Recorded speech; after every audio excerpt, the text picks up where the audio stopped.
On va maintenant revenir sur un important rendez-vous végétal qui s'est déroulé il y a quelques jours aux Tuileries à Paris. Et là, on a dévoilé un certain nombre de tendances du jardin, mais du jardin urbain. Et si vous n'avez pas eu l'occasion d'y assister, parce que vous habitez trop loin ou sur un autre continent, Chlorophylle va vous mettre de côté ce qu'il ne fallait pas rater.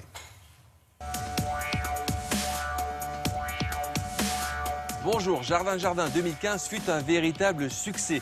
La reconquête de la ville par le jardin est l'une des solutions d'avenir. Voici mes coups de cœur.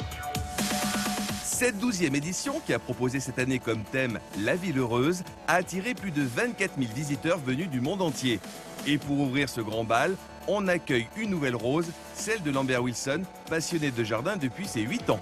Celui qui l'a créée m'a expliqué qu'en fait, elle va durer en floraison à peu près 2 jours, mais il y en a beaucoup, donc c'est un festival, un feu d'artifice permanent. Elle commence très orange, et puis elle va partir vers le rose pâle en passant par le jaune. Une rose très résistante également aux maladies. Autre coup de cœur, ce jardin, il s'appelle Eau de Bonheur, ou comment reconquérir la nature sur une ancienne friche industrielle. L'idée, ne rien jeter. C'est la roue du bonheur qui ne se tourne pas, mais c'est quand même le bonheur qui tourne, qui passe de l'état friche industrielle à jardin perché sur l'eau, avec des petites estrades qui permettent d'aller à un endroit où on va se poser avec ses copains, avec une roue qui nous rappelle que le temps est passé, mais qui en même temps nous provoque beaucoup d'émotions.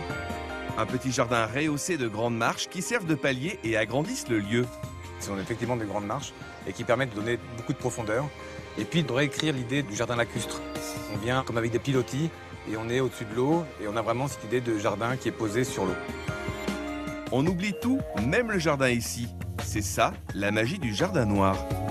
C'est un jardin cocon, c'est une espèce de bulle. Lorsqu'on rentre dans cette bulle, on oublie tout. Parce que tous les sens sont en éveil et l'œil ne sait plus où se poser.